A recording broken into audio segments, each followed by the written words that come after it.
የወንድ ልጅን የግንኙነት ፍላጎት የሚጨምሩ ምርጥ 3 ልማዶች።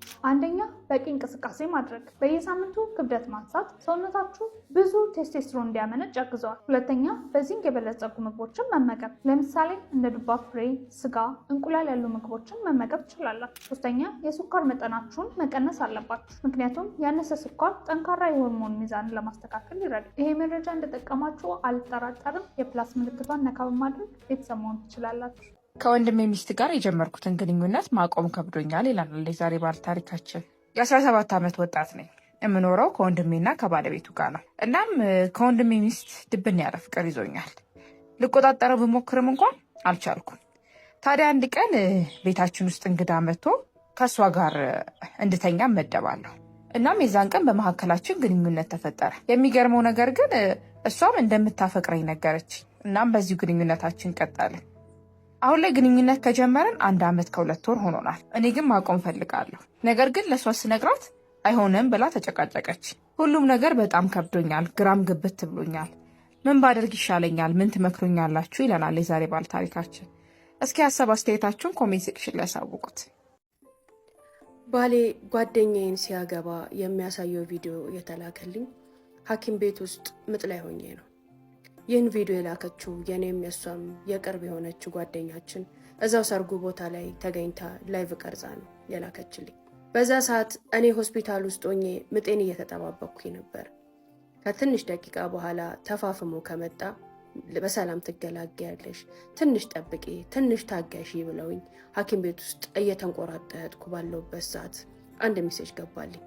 ቴሌግራም ሜሴጁን ብርገድ ሳረገው ባሌና ጓደኛዬ ሞቅ ያለ ሰርጋቸውን እያከበሩ ዘመድ አዝማድ ጓደኛ ሁሉ ተሰብስቦ እየጨፈረ እየበላ እየጠጣ የሚያሳየው ቪዲዮ ከዚች ከሁለታችንም ጓደኛ ቦታው ላይ ከተገኘች ሴት ተቀርጾ ነበር የተላከልኝ። ሀውለት ከትንሽ ደቂቃ በኋላ ምጥሽ ተፋፍሞ ከመጣ በሰላም ትወልጃለሽ፣ ጥሩ ላይ ነው ያለሽው፣ ተረጋጊ ብለው ምጤን እየጠበቅኩ የነበርኩት ሴትዮ መተንፈስ አቃተኝ። እዛው ቀጥ ብዬ ቀረው። እንኳን ብያ ምጬ ልጅ ላወጣ ይቀርና ለራሴ መወስዳት ምስባትና ማስወጣት አንዲት ትንፋሽ እራቀችብኝ። ነርሶቹ ትንሽ ቆይተው ተመልሰው ሲመጡ መጀመሪያ ያዩኝ እኔ የለሁም። ሰውነቴ ተኮማትሮ ትንፋሽ አጥሮኝ ላብ አጥምቆኝ መናገርም መንቀሳቀስም አቅቶኝ አልጋው ላይ ተዘርሬ ነበር። ነርሶቹ ግራ ተጋቡ። ምን ሆነሻል?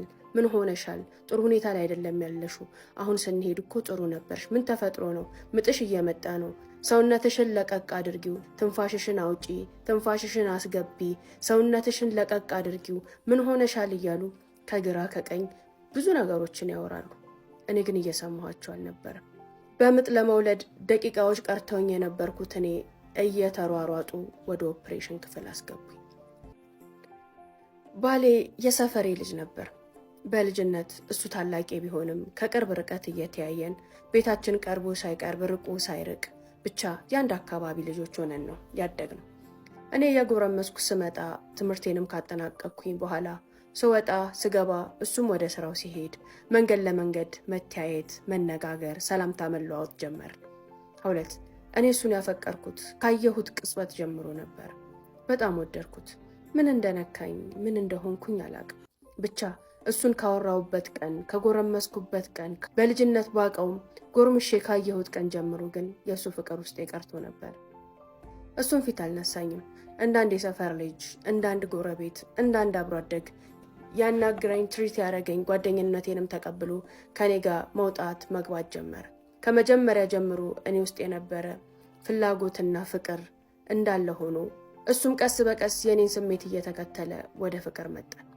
ሳንነጋገር ሳንጠያየቅ ፍቅረኛ ይሁን ፍቅረኛ ይሁን ሳንባባል ብቻ የሆነ ሰዓት ላይ ራሳችንን እንደ ፍቅረኛሞች አገኘ ነው።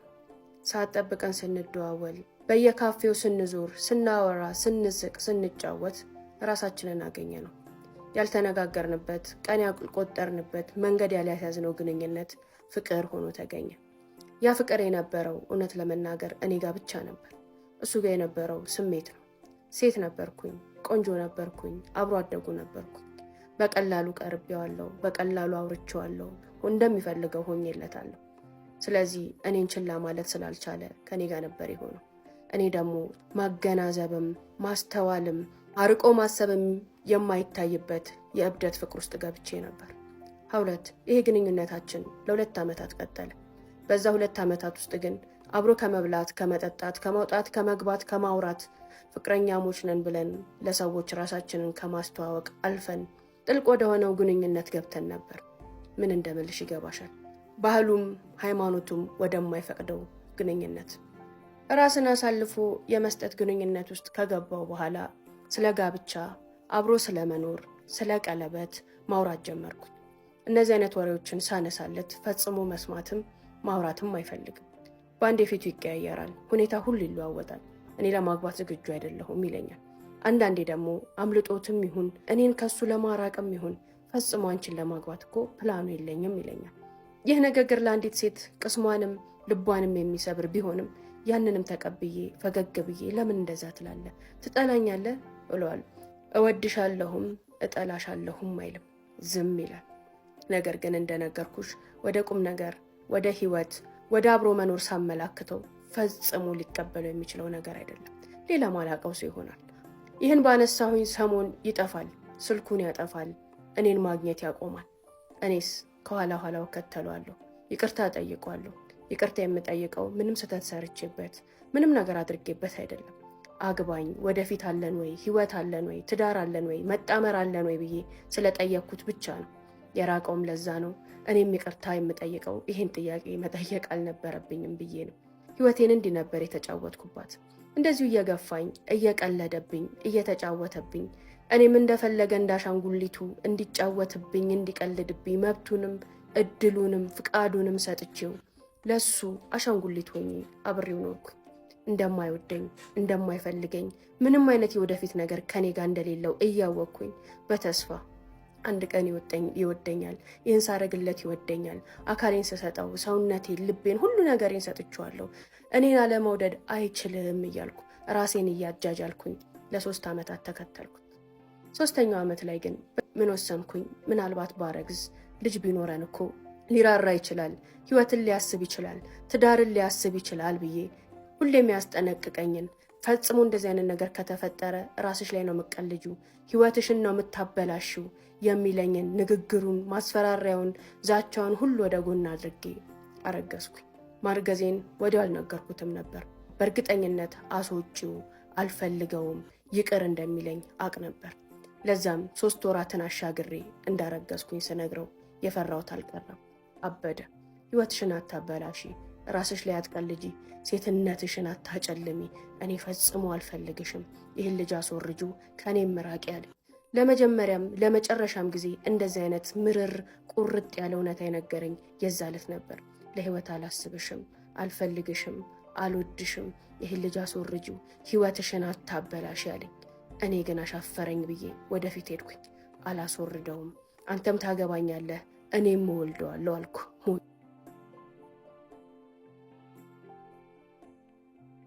ስልክ በፍቅር ግንኙነት ውስጥ የግል ነው ወይስ የጋራ?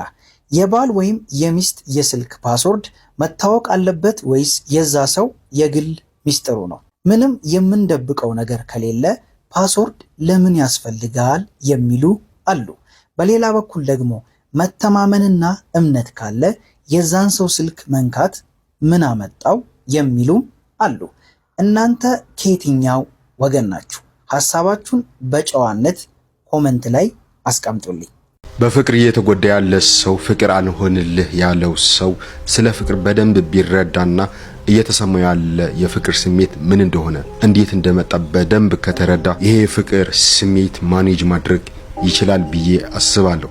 እና ፍቅር ኤግዛክትሊ ምንድነው? ይሄ ፍቅር የሚባለው ነገር በባዮሎጂካል ፐርስፔክቲቭ ጀስት ፊሊንግ አይደለም፣ የሰርቫይቫል ሜካኒዝም ነው። ሰዎች ዘራቸውን ለማስቀጠል እንዲያስችላቸው ተፈጥሮ ዲዛይን ያደረገችው ነገር ነው። የፍቅር ሲሰማ ወደ ተቃራኒ ጾታ ትሳባለህ፣ ሪፕሮዲስ ታደርጋለህ። ለዛ ነው መጀመሪያ ፍቅር ሲጀምር በጣም ኢንተንስ የሚሆነው። ግን ይሄ ፍቅር በዚህ ላይ ብቻ የሚያበቃ ነገር አይደለም። ኦፍስፕሪንግ ወይ ደግሞ ልጅ እስከመውለድ ብቻ የሚደርስ አይደለም፣ ከዛም በላይ ነው። ለምን? ምክንያቱም የተወለደው ልጅ በአንድ ሰው ብቻ ማሳደግ በጣም ከባድ ስለሆነ ሁለቱ ወላጆች ለቀጣይ በጣም ብዙ ለሚባል ጊዜ በአንድነት እንዲኖሩ ያደርጋቸዋል።